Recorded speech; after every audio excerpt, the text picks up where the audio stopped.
All right, what's going on? Today we're going to talk about the surprising benefit to self-sabotage. So this is a really interesting topic because I think a lot of people struggle with it and we see it in a very, very negative light. So I think what I'm going to share today is going to surprise you. So, if it ever feels like you're getting in your own way, first off, you're not alone. And there's a reason why this happens, right?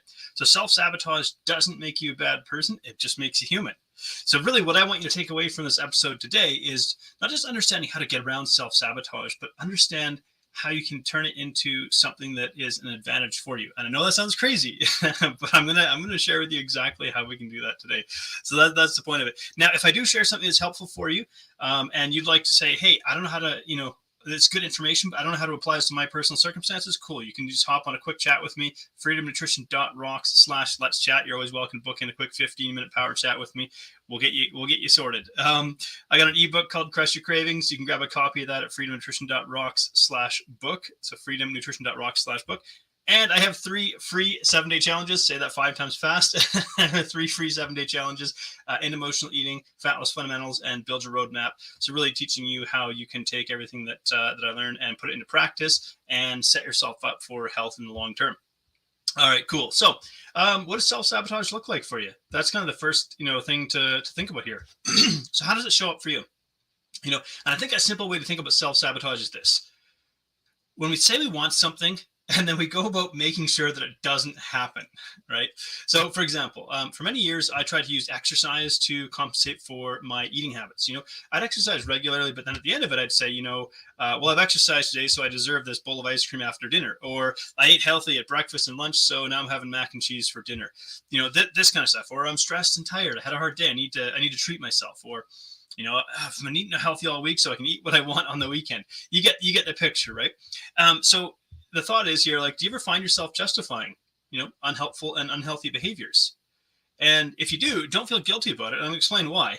But what would that look like for you? That's what I'd love to hear, And so for me, I would totally start to feel guilty, and I would feel this regret and remorse after, what have I done? I've undone all my hard work and stuff. And there's a guy that I really like who has a great analogy about building a house during the week and burning it down on the weekend kind of thing. And it's like self-sabotage. Sometimes it happens intentionally, but a lot of the times it's happening subconsciously, right? So it's like there's this belief in the back of our mind that really like gets in the way of our health and well-being.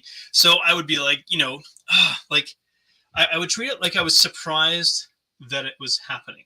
Like, oh man, my weight just like crept up on me. I'm just tired, and so then I would get frustrated, right? So here I've like regained this weight. I'm feeling frustrated, and like, what am I gonna do? I'm finally gonna, this is it. This is the last time this is happening to me. That's it. I'm taking charge for good. But then it wouldn't be long before I'd start thinking like, yeah, this probably isn't going to happen because, every time I try and I fail, or between my family responsibilities and work, and, I just don't even have the time to focus on me. So thinking about that, it's like, well, why is it, pardon me. So why is it that we self-sabotage? Why is it that this happens? And I think this is what's going to surprise you. So what if I told you that self-sabotage is actually a way that you take care of yourself? Yeah, how about that? Self-sabotage is a way that you take care of yourself. Now, I think that's probably a surprising thing to hear, right?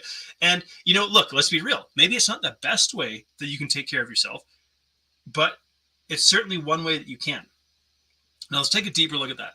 So self-sabotage, in a sense, is taking care of one immediate need, but it's at the cost of our well-being as a whole, right? So for example, let's say I overeat junk food when I get home after a stressful day at work.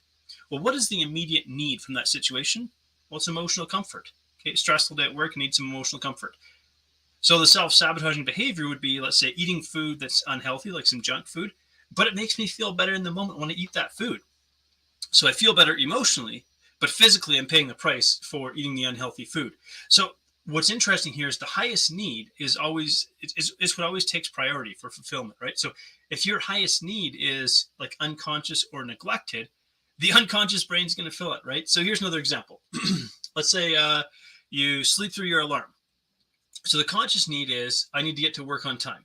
But the unconscious need is, I need rest because I'm tired. I'm getting burnt out.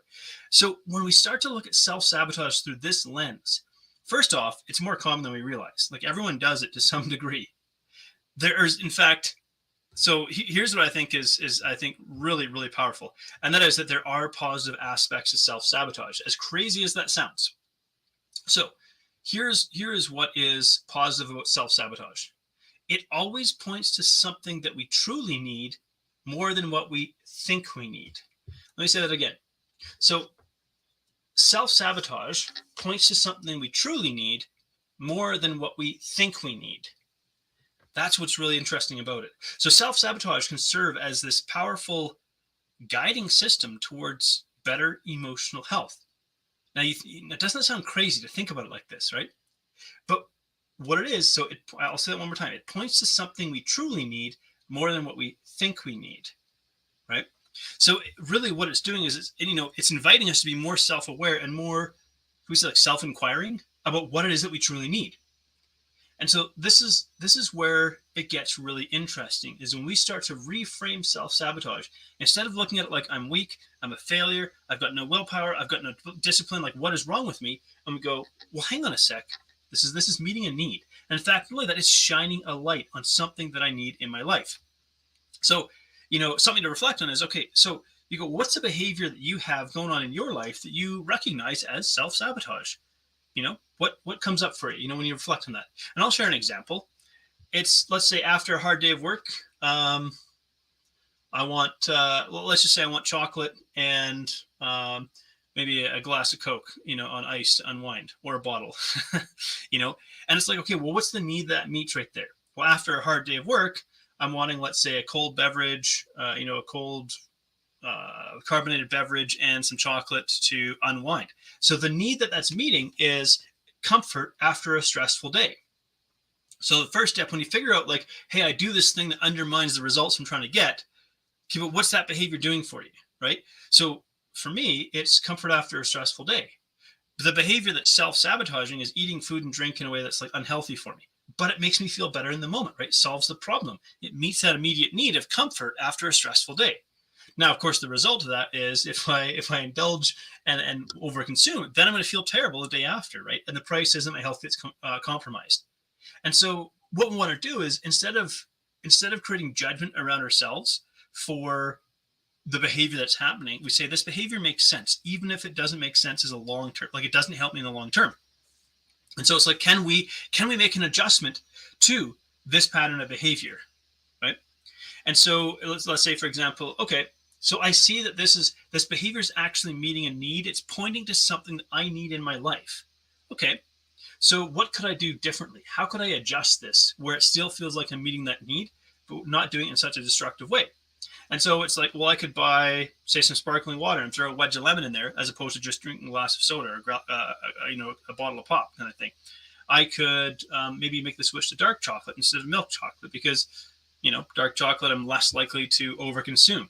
I could sip it while relaxing in my favorite chair, so it feels like I'm doing something indulgent at the end of the day.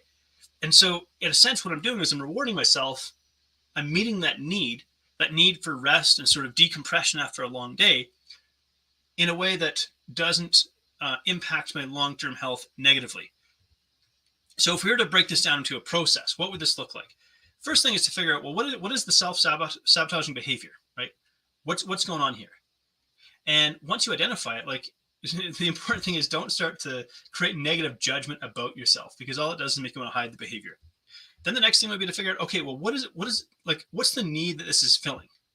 What need is this meeting for me? So when you start to look at it through that lens and you go, okay, this isn't entirely negative, because what this is doing is this is shining a light on something, an unmet need in my life that I'm ignoring or neglecting.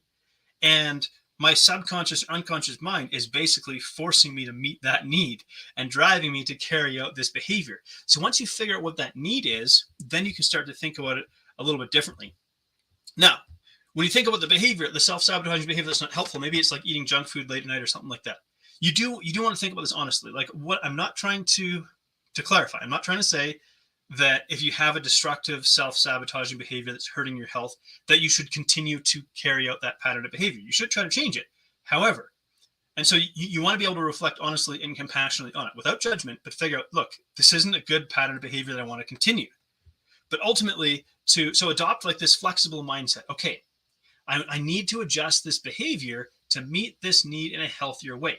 So rather than trying to sort of wipe that behavior away altogether, it's like, how do I adjust this behavior to meet that need in a healthy way? And so really what we're saying here is, we want to, we don't necessarily, like, I don't think we're ever going to entirely erase self-sabotage out of our life, right? So instead, what we want to do is when it comes up, use that self-sabotage and the awareness that it's happening to become aware of what is the unconscious need that I'm meeting or that I'm taking care of with that behavior. So why am I doing this? And what is it that I really want? And maybe it's a sign, if you're really, really struggling with self-sabotage, maybe this is a sign that you need to take inventory of what are your most important needs that you are ignoring or neglecting, and really become more aware of them instead of denying them and neglecting them because something else you think logically maybe it's more important, right? Like, do I veg out on the couch to relieve stress? Do I overeat when I feel emotional?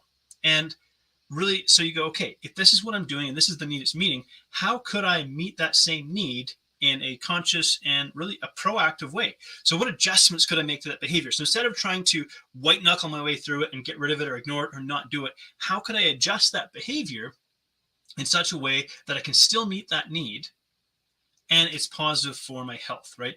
We want to get rid of this idea of self-shaming and self-punishing. We want to move into the space of self-nurturing and self-supporting, right? So the more that we choose to respect and honor ourselves with our behavior and actually meet the needs. Remember, self-sabotage shines a light on an unmet need. So when we choose to meet that need and honor that and respect that need that we have, it's a lot less likely that we're going to be engaging in destructive self-sabotaging behaviors in the future. Right. So that's it today. It's a short one today. Thanks so much for tuning in. I really hope this gives you something to take away where you can see not only like how you can break free from self-sabotage, but what you can turn that into. So once again, just before I wrap up, I want to throw this out there. If you find this helpful, but you're not sure how to put this into practice in your own life, I invite you to go to freedomnutrition.rocks/let's chat. You're more than welcome to book a free 15-minute quick chat with me. We'll figure out what's going on with you and what's the next step for you. If you do want a copy of Crush Your Cravings, you can go to freedomnutrition.rocks/book and get a copy of that. And of course, my 3 free 7-day challenges. I got to learn how to say that faster. End emotional eating, fat loss fundamentals, and build your roadmap. Any one of those is going to help you get on track. So you're more than welcome to sign up for those. Anyways, thanks so much for tuning in. Do hope you have a great weekend. Take care.